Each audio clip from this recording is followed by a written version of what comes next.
Good morning, good afternoon, and good evening, wherever you are in the world, and welcome to Hotel Moment. Today I'm joined by Jeremy. Jeremy, if you'd like to introduce yourself, sir. Hi, everyone. Jeremy Marquard with ConferenceDirect. Excellent. And Jeremy, tell us a little bit about yourself, your history, and what you do there at Conference Direct. Sure thing. Yeah. So I've spent now 22 years, I guess, in hospitality. The first 13 of those years on the hotel side. I was in sales. I was a director of sales and marketing at some pretty cool resorts, mostly with Starwood Hotels when it was Starwood Hotels before it got bought by Marriott. In 2012, so now 9 years ago, I left the hotel side of the world to join Conference Direct. And what we do at Conference Direct is we help our clients find the perfect venue, hotel space, conference space for their meetings and events. And we act as a broker between our clients and the hotels. So I'm constantly, I kind of jumped from trying to recruit my clients to my hotels to now representing them as they go do business around the world. Definitely, definitely. And that's seen quite a bit of change, of course, with everything going on in the world. How's things Oh, yeah. going now with everything? It seems like it's been bouncing back. So, Yeah, it's been a long, hard winter. Let's put it like that. 2020, I think, rocked our industry like we've never been rocked before. We have been through a lot of downs, many ups, of course, but 2020 was a game changer in so many different ways. I think that from our perspective, people who are planning events, we were doing spending most of our time rebooking, canceling programs, trying to find space in 22 and beyond. Dealing with hotels who there's that tricky spot where groups are not immediately impacted by COVID, but they could be potentially in 6 to 8 months. We're still not sure how the market will look. So we spent a lot of time moving stuff into the future. But yes, to echo your point, I think we are through the worst of it. We're seeing a lot of activity. I just got back from my first big group in Mexico a few weeks ago, and it feels good to kind of be back in the action and booking new business and not simply moving stuff around from one set of dates to another. definitely, definitely. Yeah. And actually, it's a two-part question on this one. One, how have you seen the contracting process change, in particular when it comes to things where you're looking at rebooking, force majeure, and I mean, COVID itself is here. So I've kind of been hearing from people in the industry that, well, COVID itself isn't an excuse to cancel or move a meeting anymore. So how have you heard hotels readopt that idea of moving forward to pandemic when it comes to that side of an organization, that's still a real concern for a lot of companies. Yeah, not only is it a real concern, but I disagree with the fact that it's not a reason to cancel anymore. I deal with several international clients, and border crossing is simple from Canada into the US. It's nearly impossible, or it's at least extremely difficult, let's say.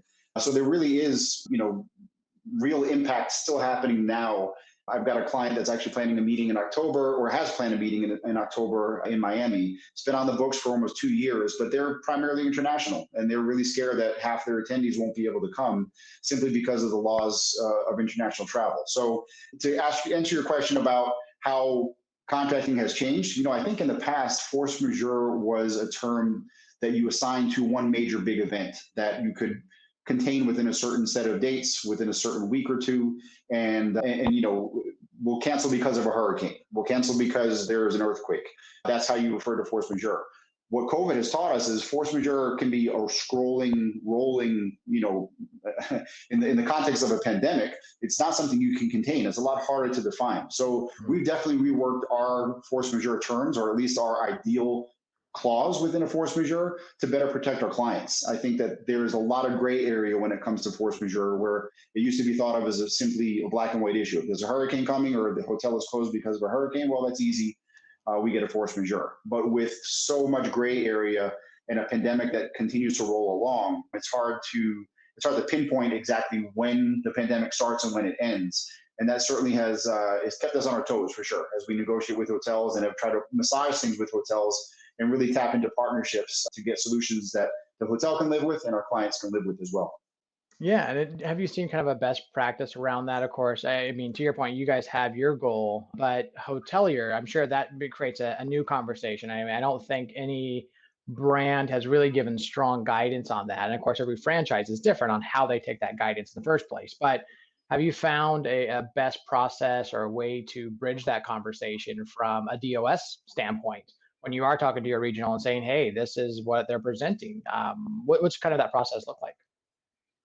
Yeah, it's I've always seen my job with Conference Direct as explaining both sides to each side. So in other words, I'm explaining the hotel side to my clients to make sure their expectations are practical and realistic, and obviously explaining to my client or the hotel my client's perspective. Ultimately, I work for my clients, and my job is to get the best, most favorable deal for them. But being able to put myself in the hotelier's shoes and understand there are legitimate constraints. In fact, I'll tell you, sometimes I use the hotel's talking points as part of an argument against them to a certain extent, because they're also telling us they're having trouble keeping staff.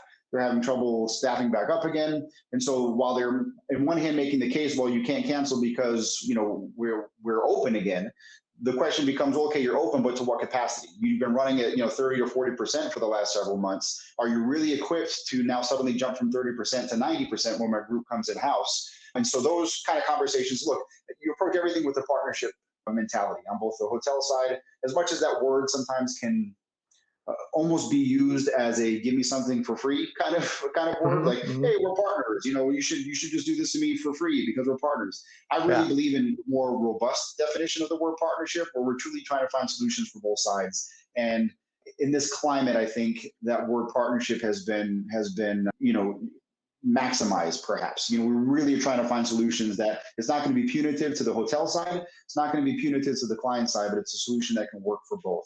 Recognizing that we can't do what we thought we were going to do when we initially contracted, let's find a solution that you think will make you whole, right?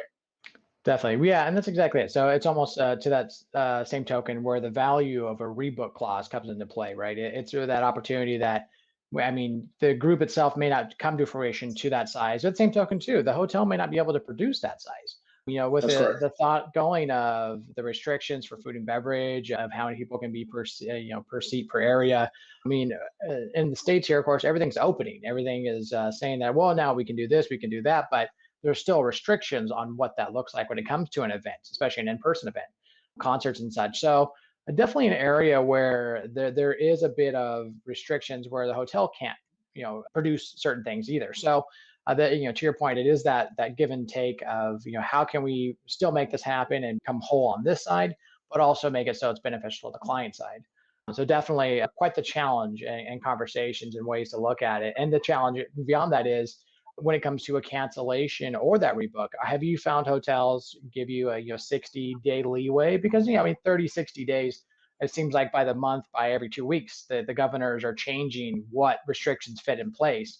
I live in Washington, so our governor recently announced that, yeah, we're going to reopen, and then more recently announced, oh, actually, you know what, just kidding, we're going to put a hold on that for the time being due to other pieces to it. So have you seen and heard on your side hotels finding ways to adjust their cancellation clause to kind of fit within that norm, within that idea, so that they can adjust based off of the group's needs on that side?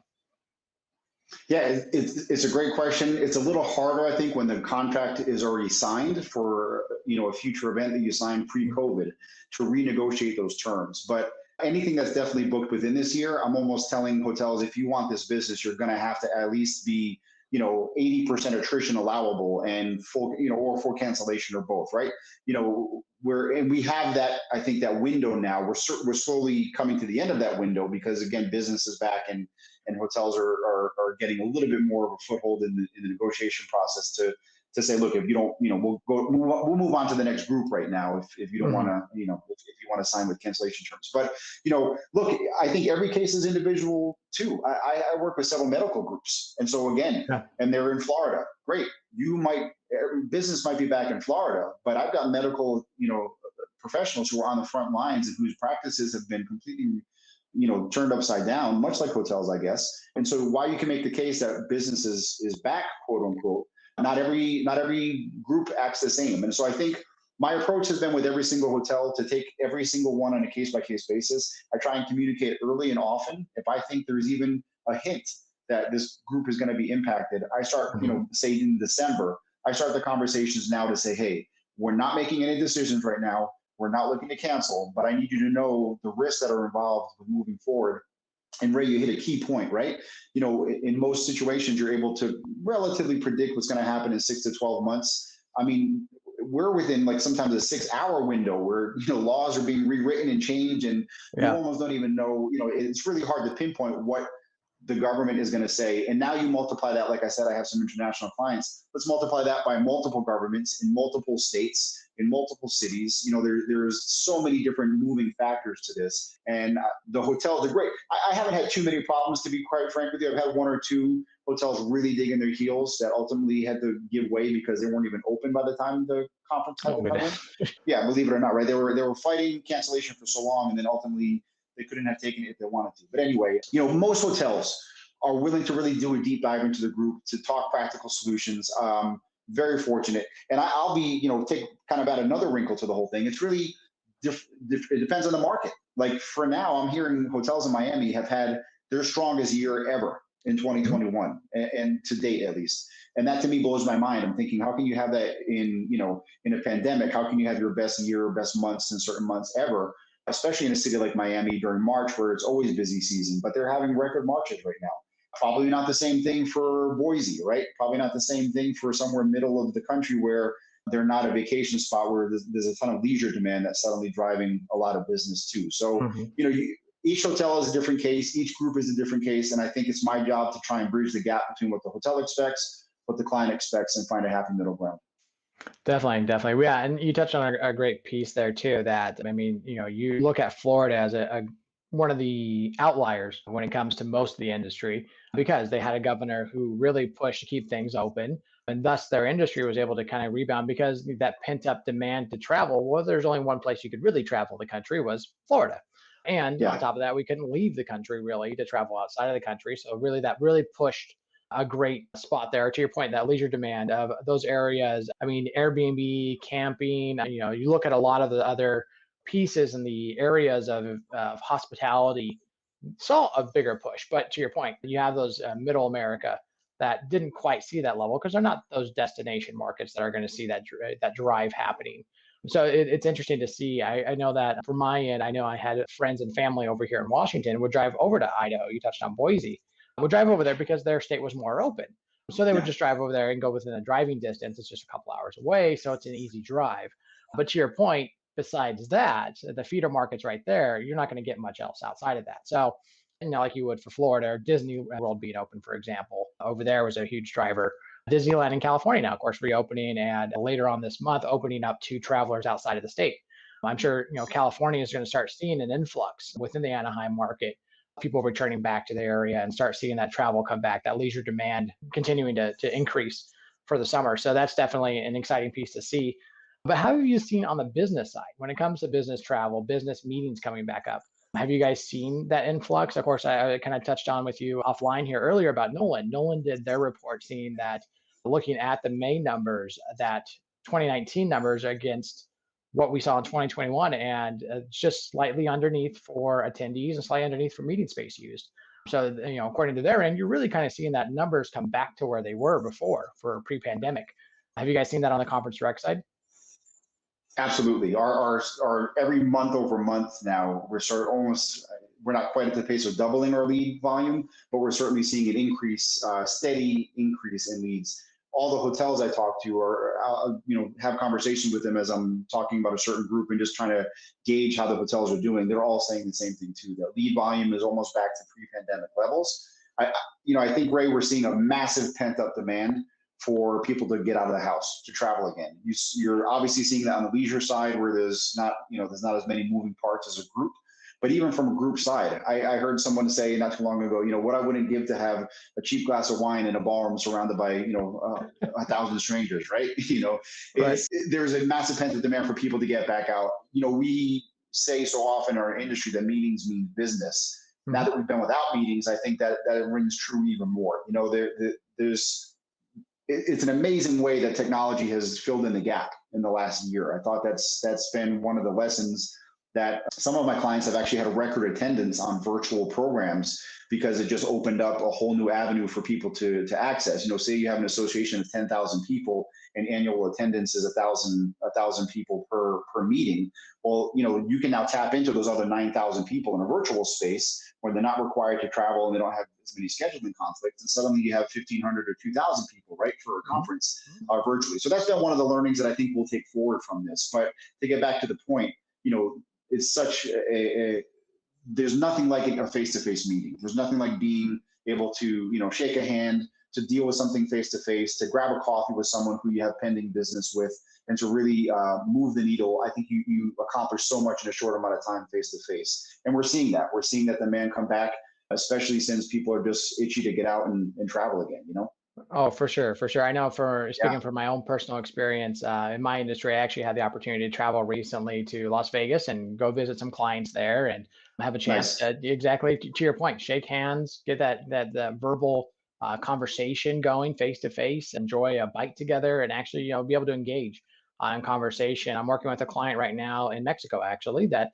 I'm working to go on site with them to go help train their team, do on site trainings. I mean, working in the hospitality industry and having my background in hospitality, I'm a firm believer that in order for us to continue this trend, especially seeing business travel come back, we have to be the leaders in that, hoteliers. As part of that, Yeah. doing that ability. If we have something that we're bringing a new system in, if we're bringing a new event in, or have a time that we need a conversation to happen for our hotels, we should bring that person on site. We should be on site trainings, on site conversations that bring those meetings back. And that's going to help keep that momentum going and help other people outside of the industry see that, well, if our industry is doing it, we're showing that we are very much so involved and feel like it's safe to do it. But with that same idea, you touched on another great piece about the virtual attendance. How have you seen hybrid events start taking transformation within the industry? Yeah, it's tricky because I've heard a lot of feedback from my clients that say, you'd be surprised at the amount of resources we have to throw at a virtual event where, it's almost easier to do an in-person event than it is to do virtual, simply because of all the moving parts behind the scenes. You don't think of these things sometimes. You just think you flip a Zoom call button and everyone can kind of dial in, right? But it's not that easy. So the resources, I think, are going to be the ultimate deciding factor as to how many clients do take a virtual or hybrid model into the future. But again, I think it has opened people's eyes to see that, even if it's just for the main sessions, right? Your general sessions, maybe not all the breakouts will make it to the virtual platform, but it's a way to keep people connected. You have people from around the world that are interested in your product or your services or your message or whatever it is, whether it be part of a company or part of a non-compulsory attendance where you're offering information. There are different ways that people can connect. So I guess that's kind of a long way around to the answer is it all depends how many people will use virtual going into the future. But I think, again, it's been a true learning for me to be able to offer those services. We with ConferenceDirect actually have a really good virtual platform to be able to offer that hybrid option or just a pure virtual option for months where perhaps not everyone can get together. And then, of course, we have our full meeting resources for the in-person meetings as well that we cater to, and that's been our business bread and butter for years. But yeah, it's finances will have a lot to do with it, but certainly it's been a learning that virtual can be a really great resource for groups going forward. Yeah, and I mean, on that same token, have you found that hotels have been able to step up to that challenge? I mean, not every hotel is a full service property where you have companies like PSAV who can really handle that holistic AV approach, making sure that things are understood. But you have the select service properties, the Residence Inns of the world who don't have an on-site IT person who it usually falls on the DOS or somebody else in the team that knows enough to help get things done. Have you found an uptick in the demand for companies looking for something with on-site AV, or have you really kind of just seen that they know enough to make it work nowadays? Yeah, you make a good point. I'll be honest, I don't do a ton of business with limited service properties to test that theory or test what their resources are. And my first direction when I'm dealing with my clients is point them to the resources that we have within ConferenceDirect. Although I will say I've been bombarded with emails from hotels and marketing pieces where they are saying we have the capabilities. We have our in-house staff that can help you with all of your virtual resources. A lot of my clients prefer to kind of keep it all in-house. Since we're doing the meeting already, we'll do the virtual component. Obviously, we have to work hand in hand with some portion of the AV like we would in any other situation with a big group. But yeah, I would say that majority of hotels have figured that piece out, where they're able to do the virtual piece, they're able to do the hybrid piece with their in-house AV. And then obviously, we have the resources too with ConferenceDirect, and I think a lot of our competitors as well do. It's really been, I think, March, April, May of last year, we were like deer in headlights. We had no idea what even a virtual meeting was for most of us. At least I speak for myself, right? Yeah. It just wasn't in our wheelhouse. We do live in-person events, and that was what I did with all of my clients. And suddenly we had to adapt. It was probably one of the biggest words of 2020, adapt or pivot or whatever it was. Yep. And I think on our side, as meetings professionals, and the hotel side, I think we've done a pretty good job stepping up to the plate to put the resources in place for virtual, for sure. Definitely. Yeah, it definitely threw us for a bit of a loop. I know that's definitely a lot to learn there and pick up. And I know even just talking to colleagues in the industry, just hearing a lot of conversations of having to learn how to upgrade their circuits and what the bandwidth means and how their APs can be affected by people using Wi-Fi versus hardline in, and how APs can't handle it. So they maybe need to double up on that or get something better to their infrastructure. And definitely a lot of conversations along that end of people understanding what each component is, where we all kind of just took it as, it's in there, it does things. There's a little server room in there. We use it for storage, and that's kind of about it. So Ray, I've had to learn more about AV and technological side of the industry than I've ever really had the desire to learn in the last year. But it's I think, like you said, we're all learning on the fly, right? Yes, sir. Yeah, and to that point, actually, one thing we had touched on too briefly offline was the guest experience side of things. I'm sure, from yourself, from traveling to Mexico as well as conversations, how have you heard the guest experience side change with the meetings that have gone on site, and just from your own personal experience? Yeah, so Mexico for me, really the only big group I've been to during the pandemic or kind of post-pandemic period here was in Mexico. To me, service in Mexico is optimal. It's always been great. I was very pleased with what I found there in Mexico. I can tell you from my clients' experiences and hearing from them as they start to get back out, even on leisure travel, not so much with some hotels in the US. I think that's really, as we move forward and we do start to see meetings come back, my biggest concern, to be frank, is staffing levels at the hotel. Not only staffing levels, but the quality of the staff. We're seeing, we saw last year a massive, exodus of quality and qualified hotel people, some by choice and many by force. There was a lot of people who were furloughed or laid off. And as the months and, year went on, they found other industries to go to. So the people that, I rely on, I've joked, I'm looking forward to going back to like an IMEX or to one of these meeting conventions just to see who's left, to see who I knew and who I know now, and to meet the new faces. So I think, to get back to the point of staffing, my big concern, I have a really big group coming up in August in Orlando, and I'm concerned that the hotel, my client was actually there recently for another program and had a really shocking experience. The hotel simply was not ready for business to be back to where it was.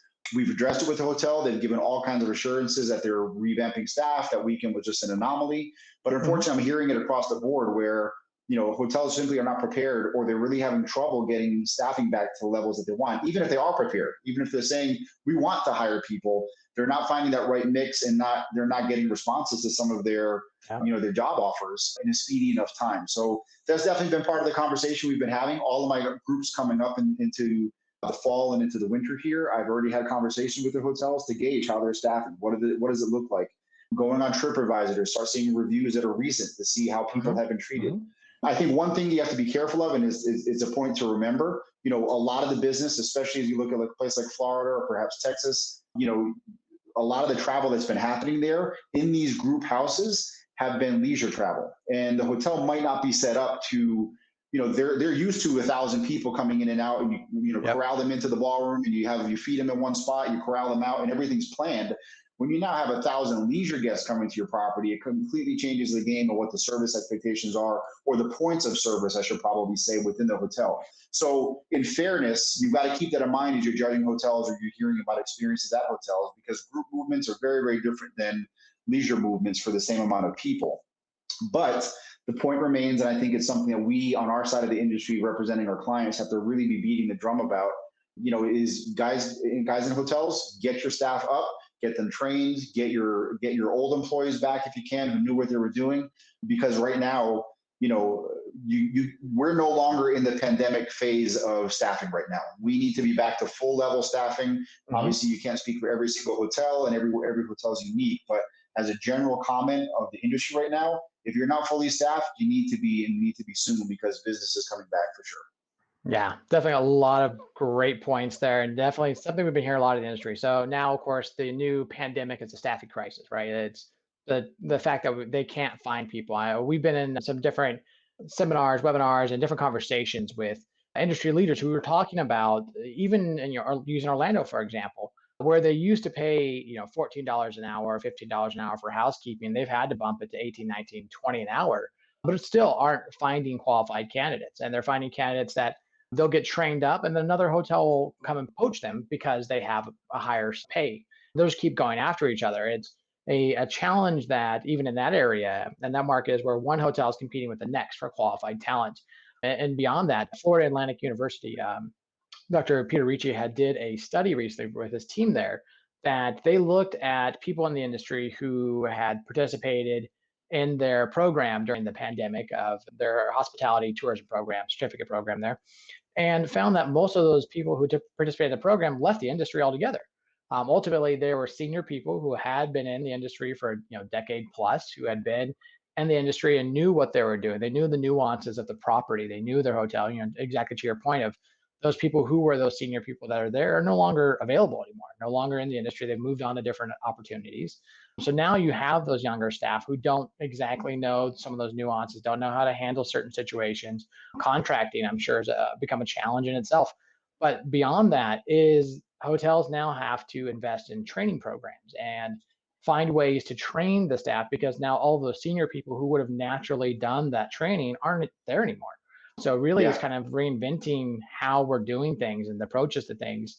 So you definitely touched on a lot of great points, and definitely what we're hearing across the industry is how to retain talent, how to find the talent. Have you kind of heard of any best practices or recommendations on that side? Well, before I get to best practices, Ray, I want to just piggyback on something you're saying. This is me on my soapbox, so forgive me for preaching here, but I'm going to say it anyway. I come from the hotel side of things, and I've been in those meetings where the general manager stands up and they'll applaud their associate of the month and talk about how it's not brick and mortar that really makes an event or a guest experience. It's the guest interaction with our associates, and we value our associates so much, and the number one asset we have is our associates. And unfortunately, and this I think has been one of the learnings, of the pandemic, that really wasn't true. When you saw, I understand that hotels had to make tough decisions during the pandemic. It was a very, very hard time, and there was not a lot of business coming in.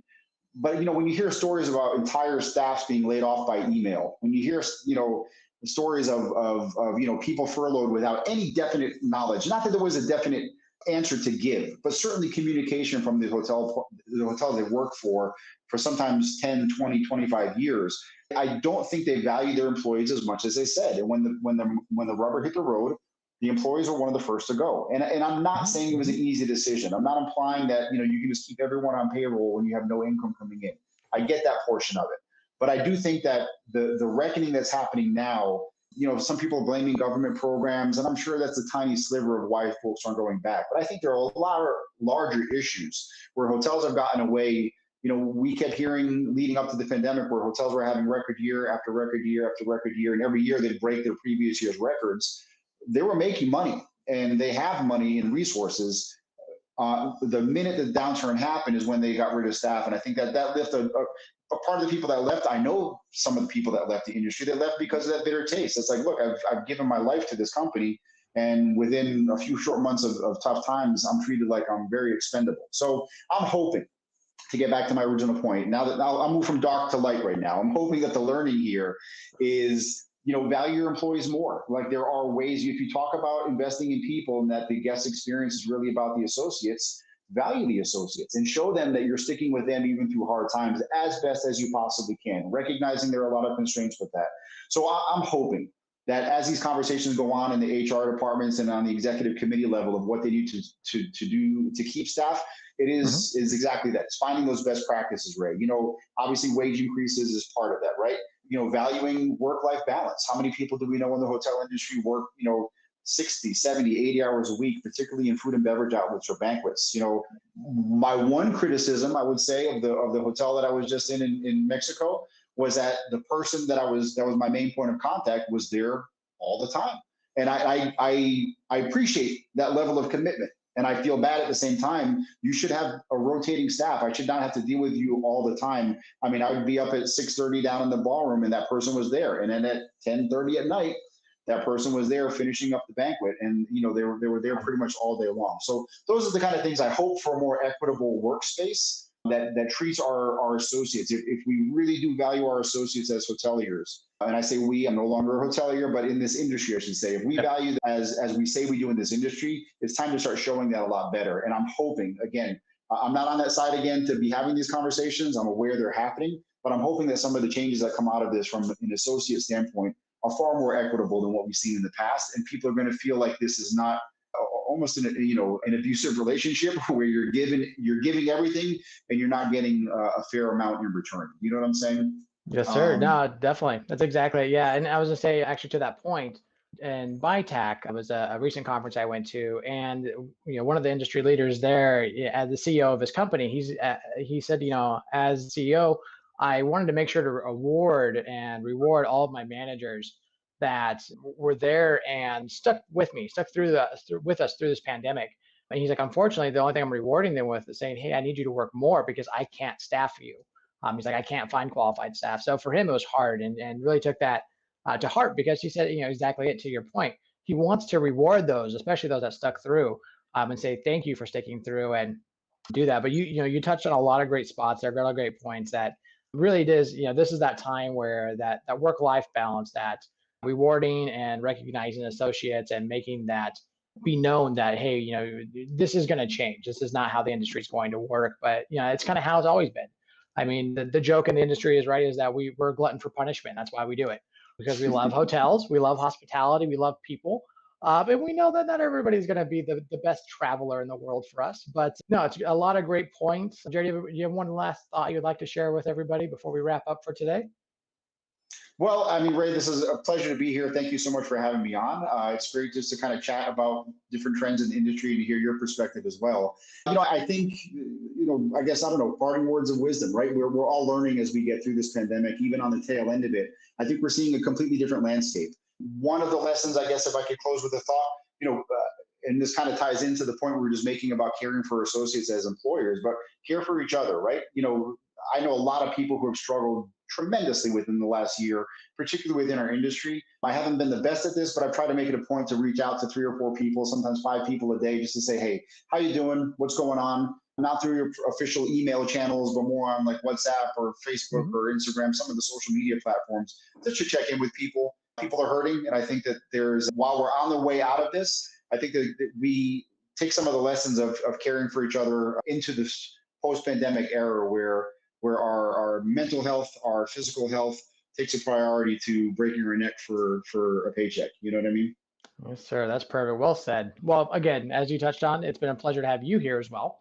So definitely Thank appreciate you. the insights and sharing some of what you're seeing right now in the industry. And yeah, definitely some changes are coming, and I think that there's a lot of positivity going to come out of this. So as always, of course, thank you everybody else for joining us as well, and stay tuned for the next hotel moment. We have some more industry guests lined up that are actually following very well along with what Jeremy's saying here. So definitely more to come on this. So thank you again, Jeremy, and yeah, we'll talk again soon. Cheers. Thank you.